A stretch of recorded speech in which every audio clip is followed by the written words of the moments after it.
সুস্থ দেহ সুস্থ মন, ভালো থাকুন সারা জীবন। আমার আজকের ভিডিওর বিষয় গুণের ভান্ডার ধনিয়া পাতা। আমার এই ভিডিওটি যদি আপনাদের বিন্দু পরিমাণ ভালো লেগে থাকে অবশ্যই সাবস্ক্রাইব করবেন। চলুন দেখে নিই আজকের আমার এই ভিডিওটি। ধনিয়া পাতাকে আমরা সালাদ, রান্নার স্বাদ বাড়ানোর কাজে ব্যবহার করে থাকি।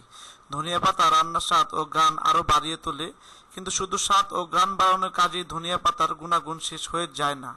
ধনিয়া পাতা আমাদের স্বাস্থ্যের জন্য অনেক ভালো একটি তৃণজাতীয় খাবার।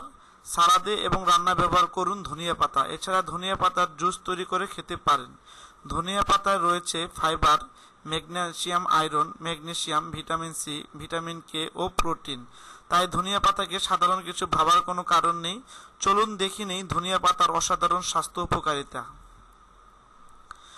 ধনিয়া পাতা দেহের খারাপ কোলেস্টেরল বা এলডিএল এর মাত্রা কমায় এবং দেহের জন্য উপকারী ভালো কোলেস্টেরল এইচডিএল এর মাত্রা বাড়ায়। আমি আবারও বলছি, এটি শরীরের কোলেস্টেরলের লেভেল কমিয়ে ফেলে। ধনিয়া পাতা হজম শক্তি বৃদ্ধিতে কাজ করে এবং আমাদের পাকস্থলী পরিষ্কার রাখে। ডায়াবেটিক্স রোগীদের জন্য ধনিয়া পাতা অনেক বেশি কার্যকারী।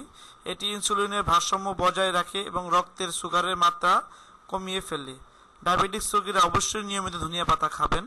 ধনিয়া পাতার ফ্যাট সলিউবল ভিটামিন এবং অ্যান্টিঅক্সিডেন্ট ভিটামিন এ ফুসফুস ও পাকস্থলী ক্যান্সার প্রতিরোধ কাজ করে। তাই ক্যান্সার প্রতিরোধক হিসেবেও এখন ধনিয়া পাতা ব্যবহার করা হয়। ধনিয়া পাতা রয়েছে অ্যান্টি ইনফ্ল্যামেটরি উপাদান, যা বাতের ব্যথা সহ হাড় এবং জয়েন্টের ব্যথা উপশম কাজ করে। স্মৃতিশক্তি প্রখর ও মস্তিষ্কের নার্ভাস সচল রাখতে সাহায্য করে ধনিয়া পাতা।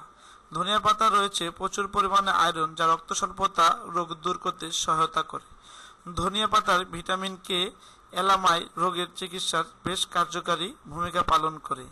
আমার এই ভিডিওটি যদি আপনাদের বিন্দু পরিমাণ ভালো লেগে থাকে অবশ্যই সাবস্ক্রাইব করুন, অন্যদেরকে দেখার সুযোগ করে দিন, লিঙ্কটি শেয়ার করুন।